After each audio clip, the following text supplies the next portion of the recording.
Discipline and consistency separate the good from the great. Welcome to the Millionaire Woman Show, where we'll be discussing leadership, business, human potential, inspiring you to live rich from the inside out. Unlock your creativity, stretch out of your comfort zone, break through your barriers, take inspired action, and achieve epic results.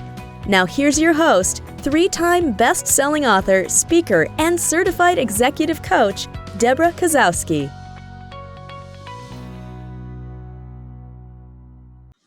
Hello, everyone, and welcome to the Millionaire Woman Show, where we bring guests to inspire you, educate you, and motivate you into action so you can live fully into your life, your leadership, and into your business.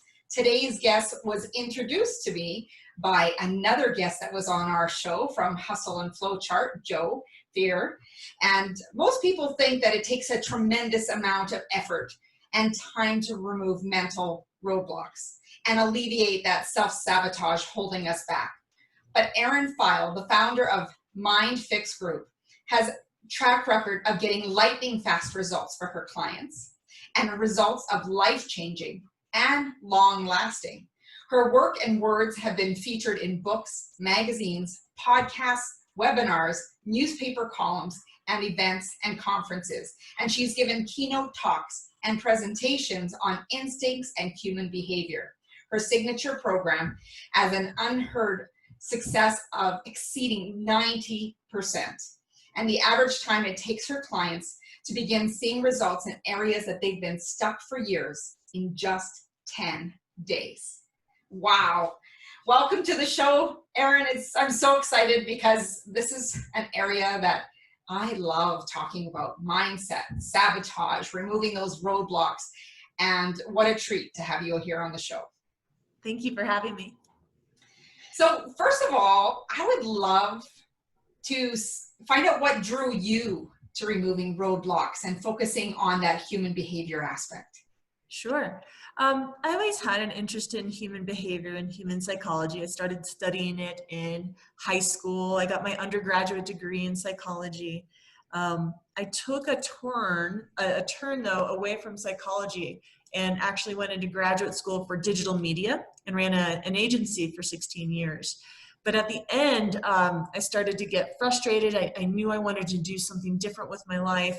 And as I started getting pulled back into the world of behavior and psychology and was reading books and studying and doing courses, I ended up having this bout of mystery chronic pain that nobody could figure out what was going on. And so I started to see a number of therapists and counselors, just because as my pain was continuing and nobody could help me, nobody could figure out why I was having this weird pain, I started to have more and more depression and anxiety. So I was looking for help, and there was a day I was speaking with one of my my kind of counselors and guides, and she had mentioned that I was so stuck because I could not figure out how to get out of my own way. And my mental lens was so dirty with all of my old programming and beliefs. So that just opened this door for me to get curious again and to go, if I can figure out how to change what I believe to be true and change how I see the world, perhaps I can get unstuck and I don't have to feel so miserable all the time. And so I set out to do my own work and to do my own studying. And along the way, as I started to rapidly change my life, I started to help friends and coworkers and colleagues, and suddenly the results were so phenomenal and happening so fast. I had like a wait list of people who were looking to work with me, and it just shocked me that I suddenly went from being this agency owner to know what I'm passionate about, what I love to do, and what I get amazing results with is helping people rapidly get unstuck. So it was kind of an accident, and I never would have planned it in a million years. See, and those personal events seem to really trigger, often can lead to careers or huge opportunities like it did for yourself.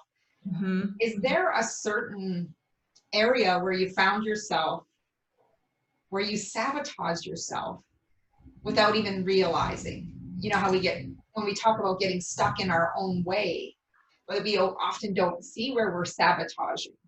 So I'm curious, is there a certain event that you were like, once you realized you held a certain belief that you were like, oh my gosh, look what I'm doing? Oh, I know that one of the major areas in my life where I was sabotaging myself, I'm like, which one? Which one do I pick? There were so many. There was this constant sense I had of no matter what I did, I was never good enough. And that I found sabotage so many of my work relationships and personal relationships. So here I was running this agency so that I could go and have this beautiful life and free time and enjoy the outdoors. And I'd go for a bike ride, I'd go snowboarding, and yet I couldn't even enjoy myself because I'd be constantly comparing myself to every other person I'd be outside with, a stranger, a friend, comparing myself. I couldn't even enjoy my free time, which is what I was working so hard to have. So I was sabotaging the free time in my life. I'd go out and I'd come home frustrated because I hadn't ridden fast enough and I hadn't snowboarded well enough and was worried about what other people were thinking. So I was sabotaging the entire part of my life that was driven to create for myself. That was a really big one that I noticed, is that lack of enjoyment in my free time was just being destroyed. That's very interesting. And I love how when I get to interview guests, that there's something very similar that had gone on in my life recently that matches every single guest that I have in some way. A few weeks ago, I was out for a bike ride with a girlfriend, and my family member, had a certain amount of time and wanted to join us and took off for the intensity of the bike ride. We stopped and took pictures, we chatted along the way, still working hard, and I'm still working on, figuring out my gears and everything. And the next morning at breakfast, it was like, are you sure you worked hard enough? And I was like, oh, maybe I didn't. Maybe I, all of a sudden that doubt came in, and I started texting my girlfriend saying, I really thought we had an amazing time yesterday, but I just got to ask you, did I hold you back from having that intensity that you maybe have wanted? And she's like, did you have a good time? I'm like, absolutely. We had a phenomenal time. The flow of conversation, the pace, the challenge. And she's like, well, that's good enough. That is perfect as it was. Quit doing this to yourself.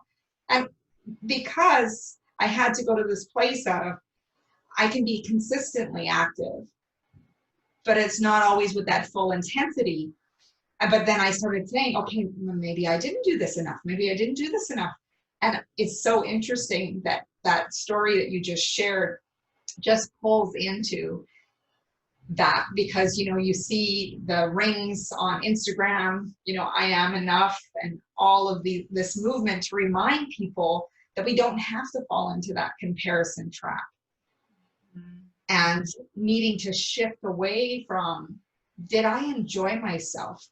Was there happiness? And I love that, Erin, how you said, I didn't have the joy. Like, we steal that joy. So what was one of the first steps that you took to move out of that? Oh, I had to start uncovering what some of the old programming was that I was carrying around without even realizing it. So I started to realize that I was carrying around a cluster of beliefs about myself that are actually really common, that not 100% of me believed to be true, but a part of me believed to be true. So I discovered that I had self-beliefs like, I'm not enough, I'm not good enough, I'm stupid, and if I make a mistake or fail, it means I'm a failure. All these pieces that of old programming that I had picked up when I was younger that were kind of like stuffed down in a way, but that were still impacting my life. And then as I worked through those, I found not only did I have old programming and beliefs about myself, but also about other people and about work that were really creating kind of a toxic relationship to work. Beliefs around mistakes and failing, beliefs around what other people thought about me and their judgments. And so it was this process of clearing out like these old fragments and rules and programs that were in the background of my mind that I wasn't really aware of, that if you had asked me, do you believe this? I would have said, absolutely not. But in the background, it was almost like worrying, you know, this quiet hum that was kind of having this power over my life. And I had had no idea.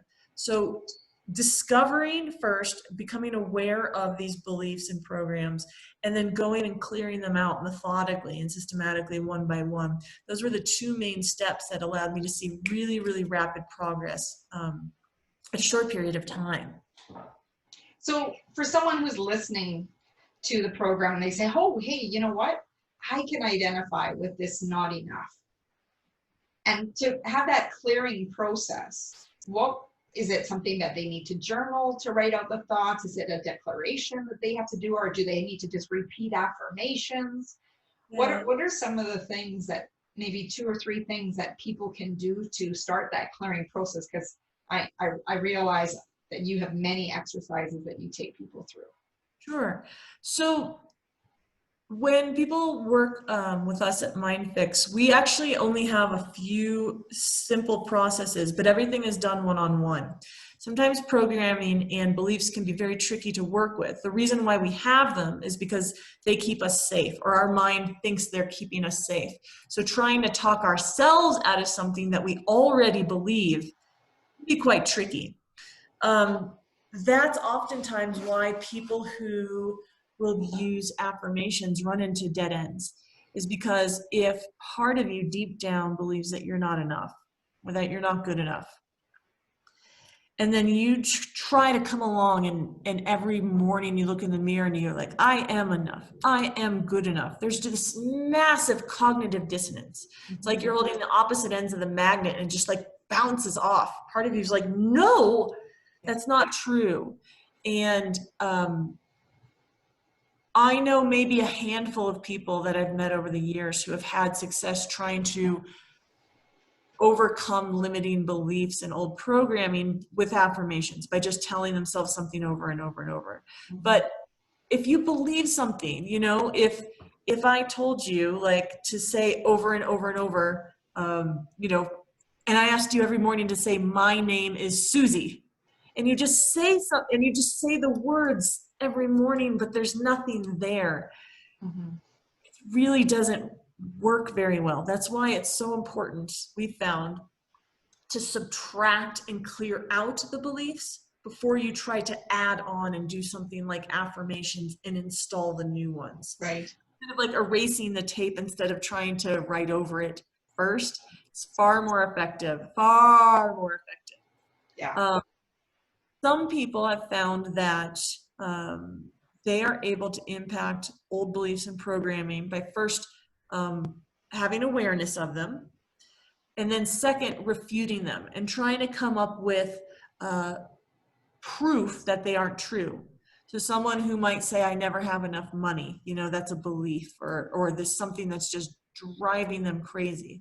They might write out a whole page of all the ways about how they do have enough, and they always have enough food, and there's always been enough to take care of what they need. And they're able to start changing how they feel around some of the programming. I've seen limited success with that, but some people are able to kind of talk themselves out of it and prove themselves out of old programming. The technique and the processes that we use kind of try to circumvent the issues of why it's so hard to convince yourself of this type of, you know, and try and talk yourself out of it. And that's why sometimes you do need the one-on-one work, to have someone guide you through a process that helps your mind let go of an old belief. Because you have someone on the outside who is not so close to the forest per se, right? So that you can see clearly and be offered other perspectives of the same situation. Because it is true, the phrase of what you perceive is your reality. And you look for confirmation bias, right? To find everything that's going to support your belief. But if we were to throw in another belief and said, look for support for that, you could too. That's why when people are at the scene of an accident, that everyone has a totally different perspective, and somewhere in the middle is truth. Yes, absolutely. So, I was, who is one of your greatest mentors that has contributed to the work that you do? One of my mentors is Shelley Lefko, who is the wife of Morty Lefko. And they did a lot of work many years ago on beliefs, belief elimination, and conditioning and deconditioning processes. And I worked closely with Shelley over the years. And she's a wonderful woman. Yeah. Because I know when I was listening to your interview with Joe, I went and watched Morty's TED Talk. And it was about how to end the suffering. I actually shared it with a few clients and some friends that I know who are facing some challenges. And it was one of the exercises that he mentioned in the TED Talk was to look at the event and see if you can offer different perspectives to remove the feelings, the emotional charge to it. So I had, made a list of different things. And I was amazed at how quickly a person can eliminate the feeling that got associated with. And it's almost like, then what? Now there's no emotion. It's not there. So what's the big deal? It's basically move on is what I took away from it. And one of the things also I wanted to ask you when it comes to sabotage, how important is a person's language as their speech and how they want to move forward, and yet at the same time having that limiting belief saying, oh yeah, sure you do. Or when it comes to saying, I can't, I won't. How important is language when it comes to removing those roadblocks? So language is incredibly powerful. I was just listening to an interview recently, and research is showing that negative thoughts are 4 to 7 times more powerful than, say, a positive thought or a positive statement. So if someone says, this is an absolutely horrible day, you would need 4 to 7 positive statements just to neutralize the negativity and the feeling and the negative energy behind that one negative statement. Mm-hmm. Now, what's really scary though is when you verbalize the negativity, when you say it out loud instead of just having the thought, it actually is like 10 times more negative. We're talking 40 to 70 times more powerful than if you were to just think a positive thought. So the quality of our thoughts is so powerful, but then when we verbalize and say them out loud, we really do start to create our reality. And so being so conscious of what we say is absolutely critical, but being aware of what we're thinking too is really important. The challenge is we are not our thoughts, and we can't always control our thoughts. Our thoughts are determined, and they sprout and they show up based on what we believe to be true. So if we believe we're a horrible business person, and if we believe that success is so difficult, we're probably going to have different thoughts throughout the day than someone who believes they're a good business person and that success comes easy to them. Those beliefs are going to determine the thoughts that someone has. And the thoughts and the quality of the thoughts determines what comes out of our mouth and how we feel throughout the day. Mm-hmm. So if we can, and because we don't control the thoughts that sprout up, and anybody who's ever tried to meditate knows this, you sit for a moment, you are not in control of all the thoughts that start, coming to your mind. But when you can impact your beliefs, you can actually impact the quality of the thoughts that start showing up. If you believe that you're not good enough, you're going to have these thoughts throughout the day that sabotage you, that bring you down. If you don't have that belief and you go throughout the day and you run into a tough spot, it might be like, shoot, I'll do better next time. And you move on. You're not sitting there beating yourself up and having this harsh inner critic, which just drags you down and sucks your energy. So when you can impact the quality of your thoughts, and then you can be really careful about what you end up verbalizing, since that's going to have so much more power than just the thought itself, you're going to start getting a lot more control over your life and moving it in a direction that works much better for you. And, I think people, when they can see themselves more in progress, then they can take the actions necessary. Because if they have that belief that they're not enough, not deserving, they're not going to take the actions that match what they hope to believe. Absolutely. So, we talk a lot about beliefs. We talk about thoughts. What are some of the things that influence a person's belief or what they think? So a belief is going to impact how an event occurs to you, and that will determines your determines your thoughts. So as an example, if you had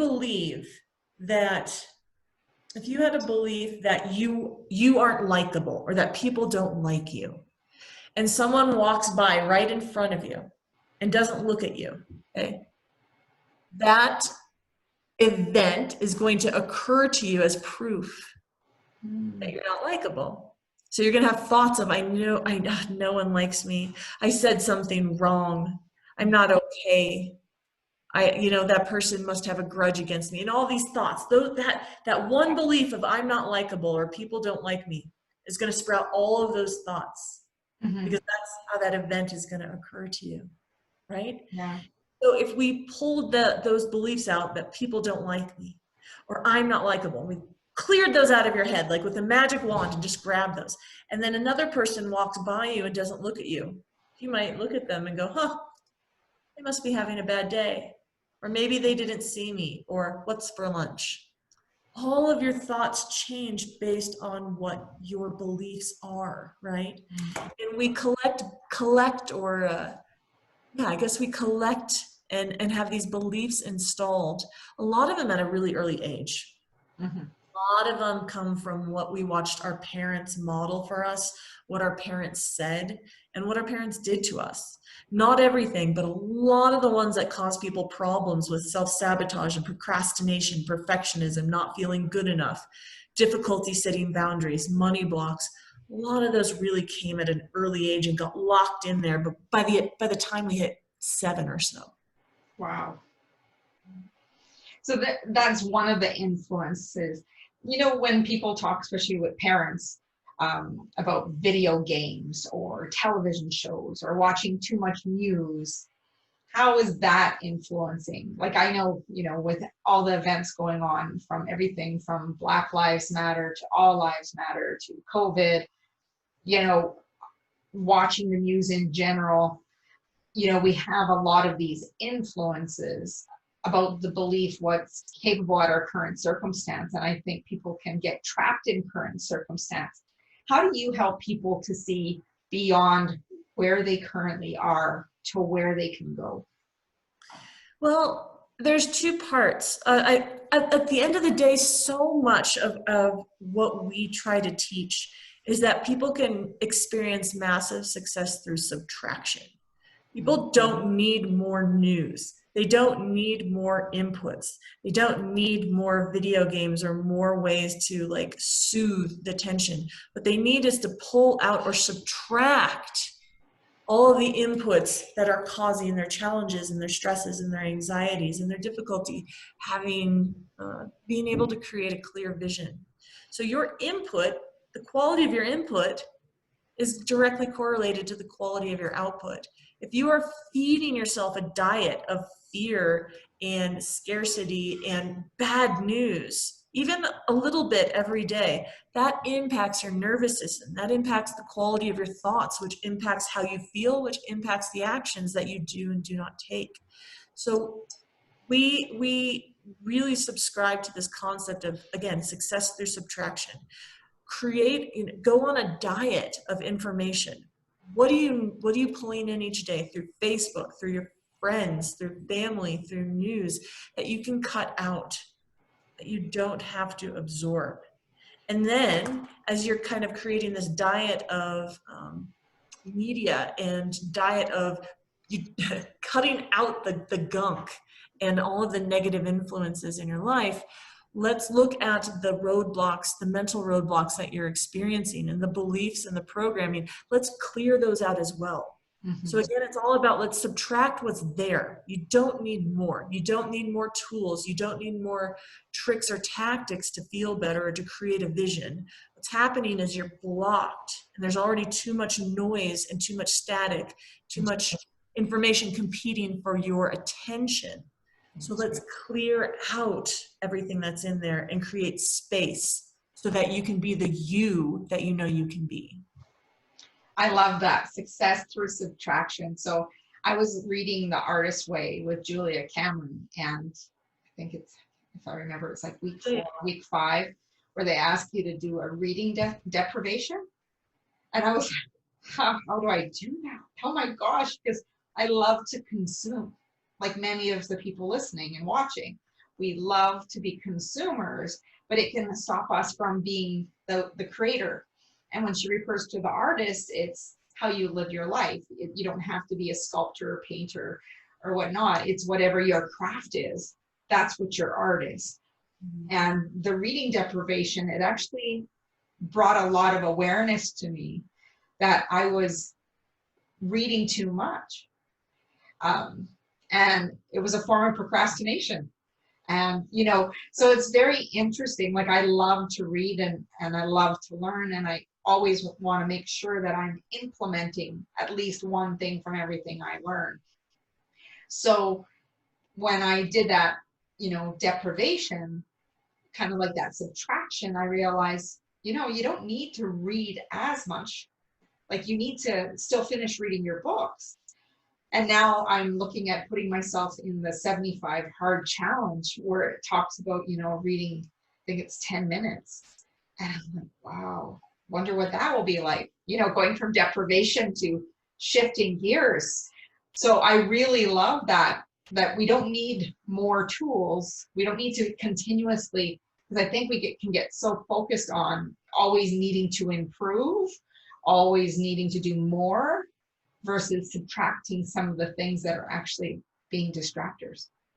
Absolutely. I think the concept or the programming of more is better is something that I found I had deep within myself, that had been programmed in me. It was always more is better. More work is better, and more emails are better. And the longer the email I send is better. And the more I bike, the better. Everything is this more is better approach. And over the time, that can be so harmful to us.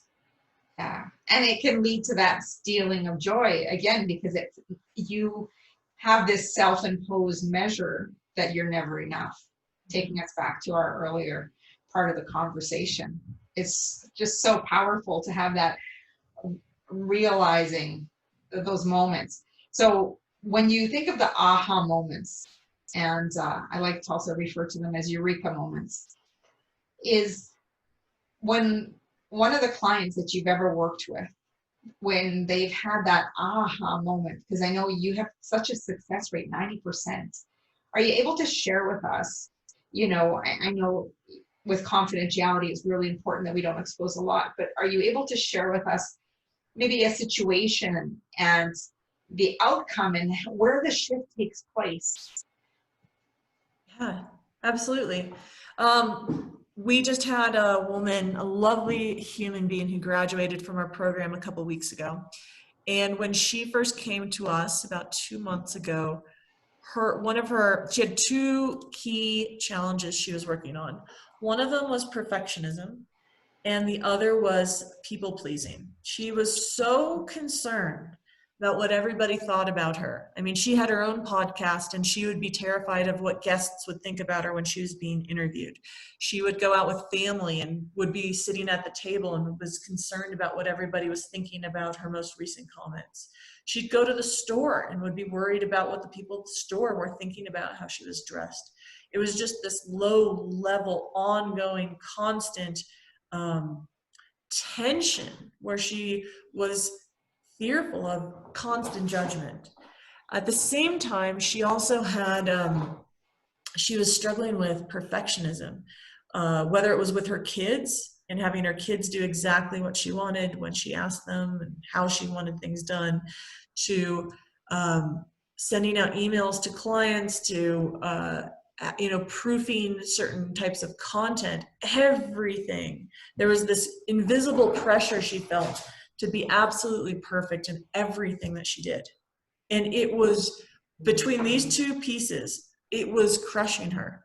It stole her energy, it stole her joy, it made her constantly focused on other people and what they were thinking about her and having to be perfect.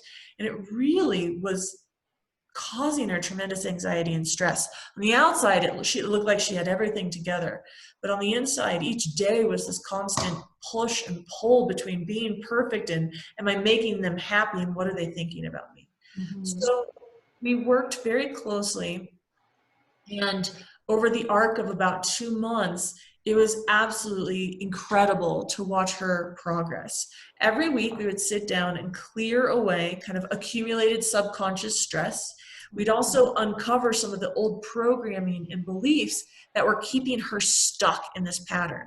So we found out that she had old beliefs like, if I'm not perfect, people will reject me. If I'm not perfect, I will lose love. What makes a person successful is being perfect all of the time. And we discovered all of these, and each week they would kind of bubble up to the surface and we'd clear them out while at the same time reducing her stress.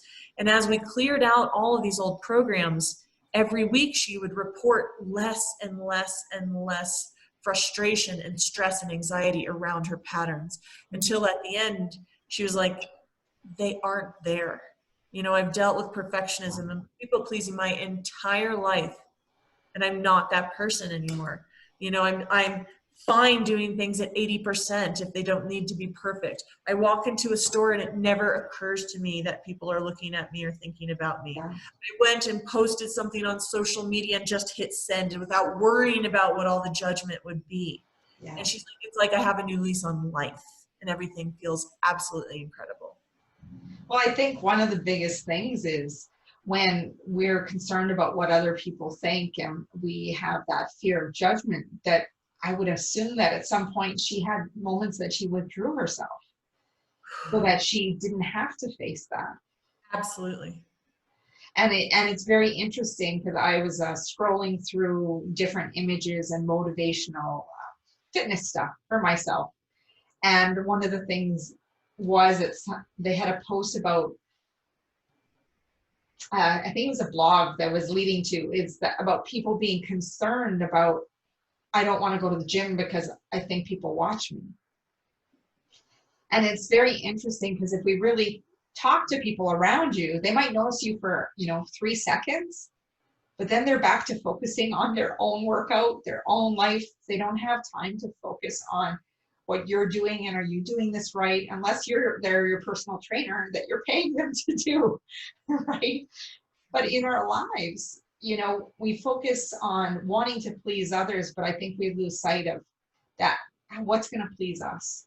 What's going to help us move through that perfection to know that we're accepted for who we are? And I think it comes down to some awareness, but also some level of acceptance. Mm-hmm. And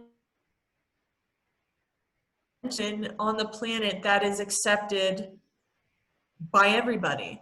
There will be people who judge us. There will be people who think negative things, but that has more to do with them than with us. We can say something perfect. We can go up to 10 people and say, thank you for helping me.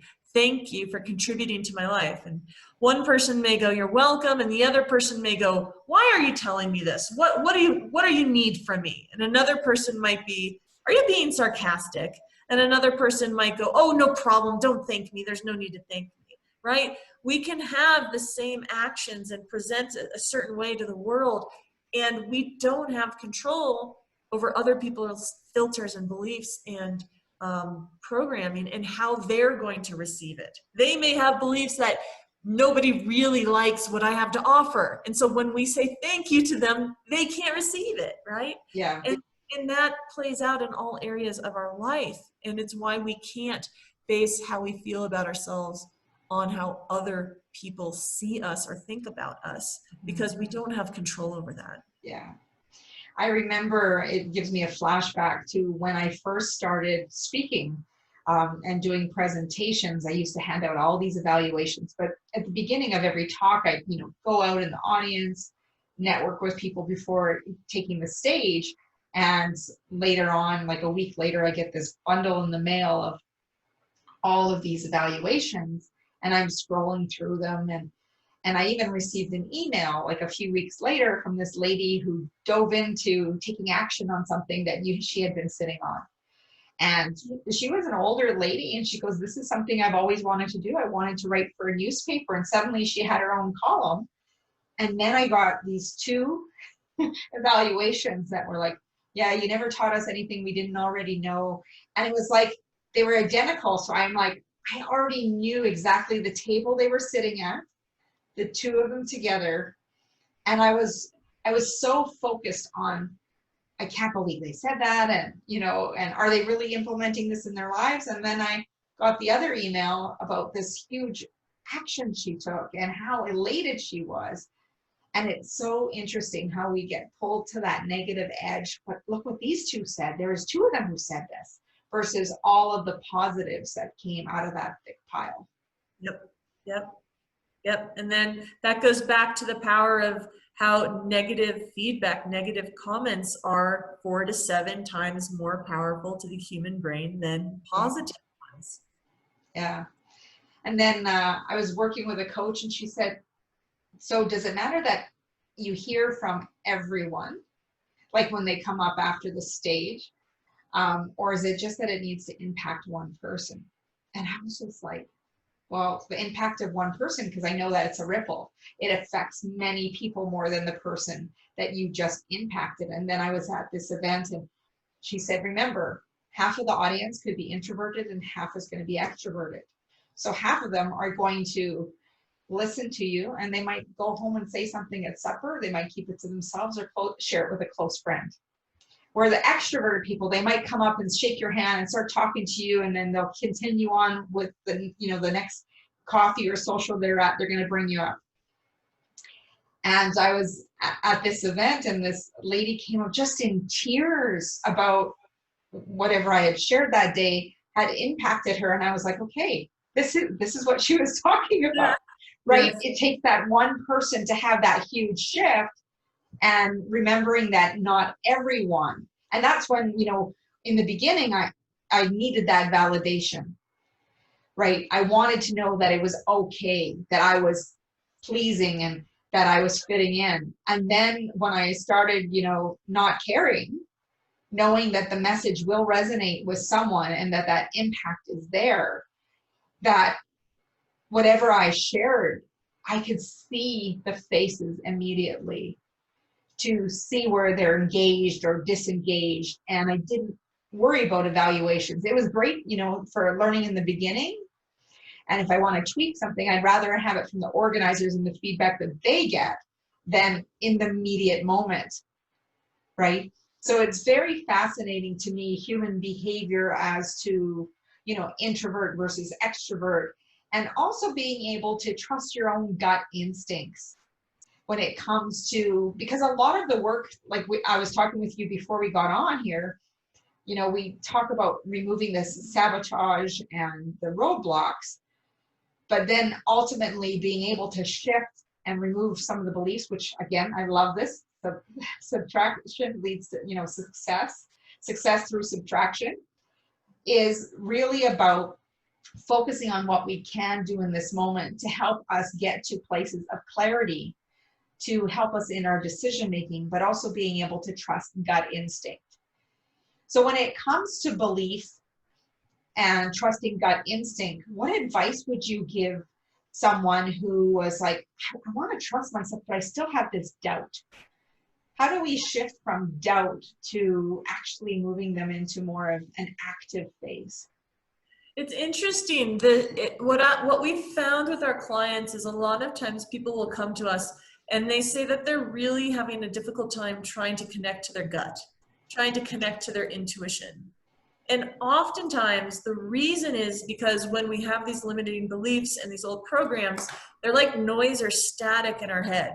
you can't do it, you're not enough, it's going to hurt, it's not going to be good, and you have this static.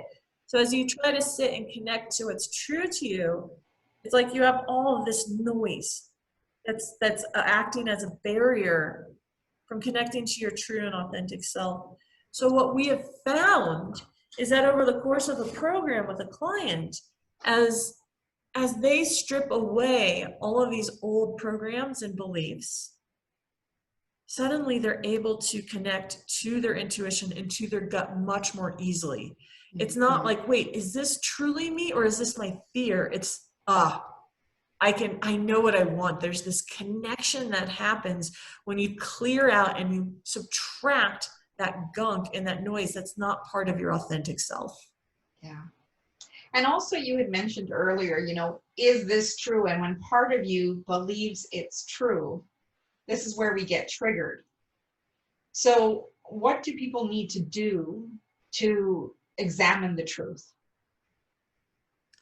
Well, one of the easiest tools that anybody can use right away is look at a situation.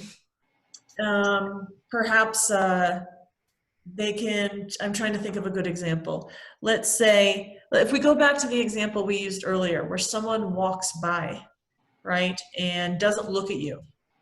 And let's say you have the belief I'm not likable, and you instantly go, oh goodness, this is proof, like I'm not likable, people don't like me, I'm a crappy person. One easy tool that anybody can use is coming up with other ways, other stories, other alternative interpretations of what just happened. Because you can say that person doesn't like me, that's proof. You can ask yourself, is that 100% the truth?